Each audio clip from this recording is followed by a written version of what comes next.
What's good, y'all? It's your boy Lil Dale. We back on another video, y'all. So look, I got some motion last month, y'all. It was a really good month last month. I had some deals fall off, but I also had deals that made it through.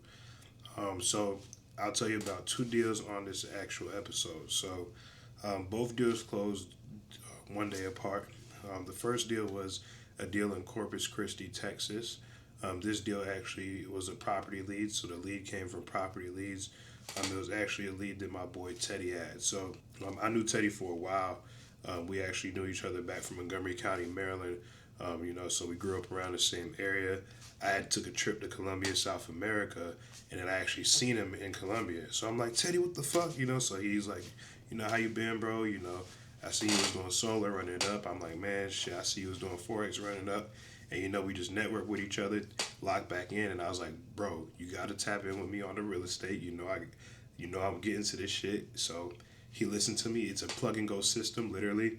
Within his first 2 months in the industry, he already has his first deal closed. So shout out to my brother Teddy. He was my JV partner on this one. So I told Teddy to sign up for property leads. All right. So y'all, this is the exact same thing. If you guys tap in with me, you guys can do the same thing. Obviously, he learned the retail buyer program method, got the RPB course, and then once he was ready, soaked up the RPB course, he was ready to go ahead and take action with the leads. So, Property Leads has a special. If you guys use my affiliate link down below, you guys can actually get $250 lead credit match on top of the $250 that you initially deposit in your account. So if you guys sign up with the Property Leads link down below and you put $250 on your account, guess what happens? You guys are going to get another $250. So that means you're going to have $500 in your lead balance to start off your real estate business. So that $500 actually got Teddy his one deal. So we got the lead. It was a lady, Miss Linda, older lady, and her daughter, ready to sell the property. We did a negotiation. Originally, we had him under contract for $25,000. Figured it was a little bit too high and too tight. Got a price reduction down to $20,000. Okay. Once we got the price reduction down to $20,000, that's when the ball started rolling. So we marketed the property. We do the same program. We listed it on the MLS. We had it on the MLS for about 2-3 weeks with no really inquiries and stuff, but eventually we ended up getting an inquiry once I dropped the price down to like $29,000. So I guess that was the sweet spot. So right when I dropped the price to $29,000, that's when the phone started ringing. Now the buyer that came on this one was actually a cool buyer because it was the housing authority of Corpus Christi, which is crazy. I was like, wow, the housing authority is actually going to buy. So we know they're an interested buyer because it's the Corpus Christi housing authority. So the buyer's agent had called me. We scheduled the showing. Everything was well, and they wanted to go ahead and get the property. So send over an assignment of contract. Okay, so with this one, I actually assigned the contract. Even though we had it on the MLS, we listed it. You still can assign the contract because he was paying with cash. He was still a cash buyer. So assigned the contract over. This one's a crazy deal, y'all. It had different things that happened in the deal. You just gotta, know that every situation is different. With this one, the seller is going through like very challenging times. Out of the gracious of my heart, I want to always make sure my sellers are good. I send her like $300, to help her with hotel fees, just to make sure she had a place to stay a couple days before closing because things got tight for her. And then also, her date of birth was expired on stuff, so she really didn't have enough money. Like she was really tight. Some of these people are in crazy situations. So she didn't even have enough money to get her birth certificate. So I went ahead and ordered her birth certificate for her. So I helped the seller a lot in this situation, and then it wasn't a crazy big deal. Me and Teddy both split $4,137, right? So $4,000 deal. Closed in a pretty timely manner. About a month and a half. But the biggest thing was just the seller was in a tight situation. I helped the seller out, and I know I'll get my blessings on the back end. They always say something that your smallest deals give you the most headache. This one we had a lot of headache. We had to get the closing pushed back a few times. Just a lot of crazy different situations on this deal that kind of was starting to get on my nerves. But at the end of the day, like I said, you got to realize that these sellers are in situations that sometimes they can't control. You got to, you got to help them out. So we're here to be problem solvers and help these people at the end of the day. So I was glad I was able to help her. I'm glad I was able to get everything to the closing table. I'm glad I was able to help my brother Teddy close his first real estate deal. He's super stoked, ready to invest back into more leads and do it over again. So that was that first deal in Corpus Christi. This next deal I closed was I Speed the Lead. So I got this lead on I Speed the Lead. If you use the link down below, you guys can sign up for I Speed the Lead. So this was a coupon club lead. I'm part of the coupon club. You pay for the monthly coupon club subscription. You can get the leads at a very low discount, $29 a lead. Sometimes lower when they have flash sales and specials. So I got this lead, snagged the lead up. It was in McClellanton, Pennsylvania, a small rural town. They only have a population of about 2,000. But long story short, I texted the seller. This is a crazy deal because they had one property. The property that they filled out on the lead, I ended up getting that property under contract. I listed it on the market and everything. And then they tell me that they don't want to sell that house anymore. Now, technically, I could have, been an asshole and said, well, we're already under contract. We're going to sell. But I was like, you know what? Fine. But what made me say fine is they're like, listen, we don't want to sell this house, but we want to sell another house.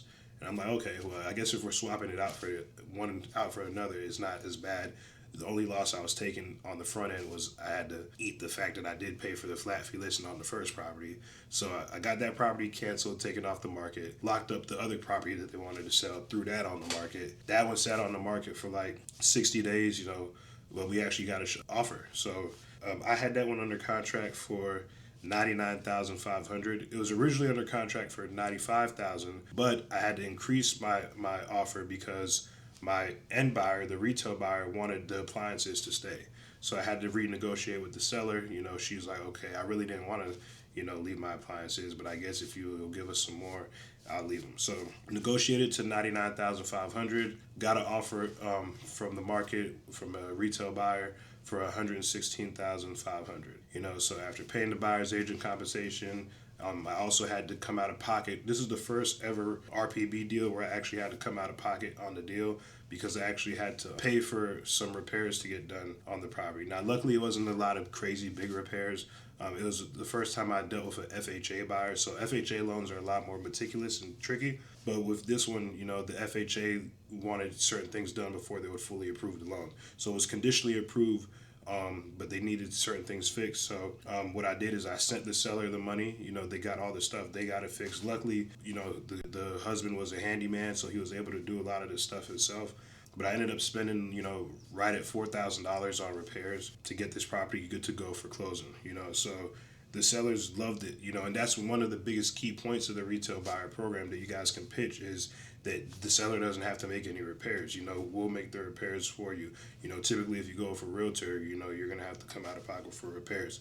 So that's why I'm always loving the retail buyer program. And no, the retail buyer program, y'all, is not Novation. It's similar to Novation, but it's not Novation. So if you want to learn the retail buyer program, tap in with me. That deal I made $12,125. If you guys subtract the $4,000 that I actually spent on the repairs, then I actually netted about $8,125. So that still was a good deal. I was happy it closed because it just proves time and time again that the MLS is the best dispo tool. Because this was a very small rural town that there's no really cash buyer activity. So you would have to dispo this deal using the method that I did. So that's, the case study for today. Those two deals closed one day after each other. So pretty much in 2 days, I cleared 16 grand deposited into my account, from real estate, digital real estate, properties that I've never been to, never seen. And I'm able to wholesale to retail buyers using the retail buyer program method that you guys can learn down below in the link. Now, if you guys want to join my private community, we got everyone closing deals right now in the WhatsApp. Shout out to my boy Ron. He just closed a $19,000 deal. Ron actually met me on Instagram. He tapped in with me. He actually flew from Colorado to Woodbridge, Virginia, where I live. He met me. I actually gave him some one-on-one coaching. And then, it's just crazy to see now everything paid off. He probably was fully invested in real estate from paying for the course and leads $1,000. So he spent $1,000, to make over 20 grand. That's just one of the deals he's closed. He's closed over $35,000 in commissions since he tapped in with me, So I'm just happy that I'm able to see other people get results, And from this YouTube community, it's a small community. I'm not getting millions and millions of views, but I definitely am reaching people, and I'm glad that the algorithm is pushing me in the right people's favor. So shout out to my subscribers. We're gonna drop more videos. I haven't even been making music because I've been so locked in on real estate, but I actually got some more stuff that I want to, tell you guys on the next videos coming up. So I'll see y'all on the next one, y'all. This is Saturday rap, I'm at. She love my vibe. She wanna marry me. The ex nigga broke. Nah.